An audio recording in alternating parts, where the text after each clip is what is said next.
சென்னையில் இன்னும் பல பகுதிகளில் மழை வெள்ளம் வடியாமல் இருப்பதால் பொதுமக்கள் சிரமத்திற்கு ஆளாகியுள்ளனர். வேளச்சேரி, மேடவாக்கம், கீழ்கட்டளை, பள்ளிக்கரணை போன்ற பகுதிகளில் தண்ணீரை வெளியேற்றும் பணிகள் நடைபெற்று வருகின்றன. அதேபோல் பாதிக்கப்பட்ட மக்களுக்கு அரசு சார்பில் நிவாரண உதவிகளும் வழங்கப்படுகின்றன. இதுகுறித்த கூடுதல் தகவல்களை தருகிறார் எமது செய்தியாளர் வெற்றிச்செல்வன். மிக்ஜாம் புயல் பெரும் தாக்கத்தை ஏற்படுத்தி சென்றிருந்தாலும் கூட அதனுடைய தாக்கம் இன்னும் பல இடங்களில் தேங்கி நிற்கிறது. குறிப்பாக பெரும்பாலான தென் சென்னை பகுதிகள் மிகப்பெரிய வள்ளக்காடாக காட்சியளித்துக் கொண்டிருக்கிறது. குறிப்பாக எண்ணூர், சடையாங்குப்பம் பகுதி, அதேபோல் சின்னப்பூரூர் உள்ளிட்ட பகுதிகளில் வீடுகள் முற்றுமுழுதாக மூழ்கி இருக்கிறது.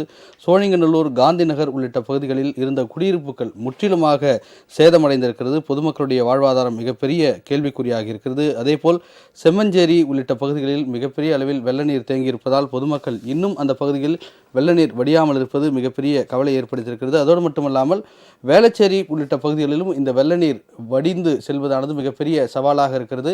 குறிப்பாக தூய்மை பணியாளர்கள் தொடர்ச்சியாக இந்த வெள்ள நீரை அகற்றும் பணிகளை தொடர்ச்சியாக மேற்கொண்டிருந்தாலும் கூட வெள்ள நீர் முற்றிலுமாக அகலாத ஒரு சூழல் ஏற்பட்டிருக்கிறது.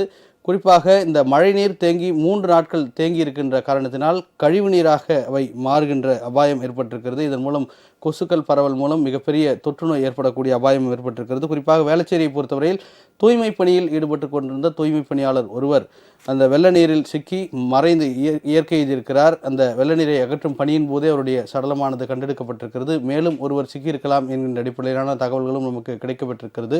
இந்த அடிப்படையில் வடசென்னையிலும் இந்த வெள்ள நீர் பல்வேறு பகுதிகளில் தேங்கி நிற்கிறது. தூய்மை பணியாளர்கள் உள்ளிட்ட அரசு துறை அதிகாரிகள் தொடர்ந்து பணியாற்றினாலும் கூட இந்த வெள்ள நீரை முழுவதுமாக அகற்றுவது மிகப்பெரிய சவாலான காரியமாக இருக்கிறது. தொடர்ந்து இந்த வெள்ள நீரை அகற்றும் பணியில் தூய்மை பணியாளர்கள், மாநகராட்சி அதிகாரிகள் ஈடுபட்டிருந்தாலும் கூட இந்த வெள்ள நீர் மிகப்பெரிய சவாலை ஏற்படுத்தியிருக்கிறது. குறிப்பாக திருவள்ளூரை பொறுத்தவரையில் பொன்னேரி மற்றும் புதுச்சேரி மேடு உள்ளிட்ட கிராமங்கள் வெள்ள நீர் இன்னும் சூழ்ந்திருக்கிறது. குன்றத்தூரும் அதேபோல் வெள்ள நீரால் சூழ்ந்திருக்கக்கூடிய காட்சிகளை நம்மால் பார்க்க முடிகிறது. இருப்பினும் பொதுமக்கள் தங்களுடைய அத்தியாவசிய தேவைகள் இன்றி இந்த மிகப்பெரிய அளவிலான மிகப்பெரிய பாதிப்புகளில் உள்ளாகி இருக்கின்றனர் என்பதும் குறிப்பிடத்தக்கது. மேலும் அரசு இயந்திரம் இன்னும் தீவிரகதியில் செயல்பட்டு இந்த பேரிடரிலிருந்து பொதுமக்களை மீட்டு இயல்பு வாழ்க்கைக்கு நிலைக்கு கொண்டு வருவதற்கான நடவடிக்கைகளை துரிதப்படுத்த வேண்டும் என்பதே பொதுமக்களுடைய மிகப்பெரிய கோரிக்கையாக இருக்கிறது. உங்கள் ராஜ் நியூஸ் தொலைக்காட்சியில் திங்கள் முதல் வெள்ளி வரை தினந்தோறும் பிற்பகல் 2 மணிக்கு உங்கள் பகுதியில் உள்ள குறைகளை நேரலையில் தெரிவிக்கும் புகார் பெட்டி நிகழ்ச்சி. பங்கு பெறுங்கள், பயனடையுங்கள், காணத் தவறாதீர்கள்.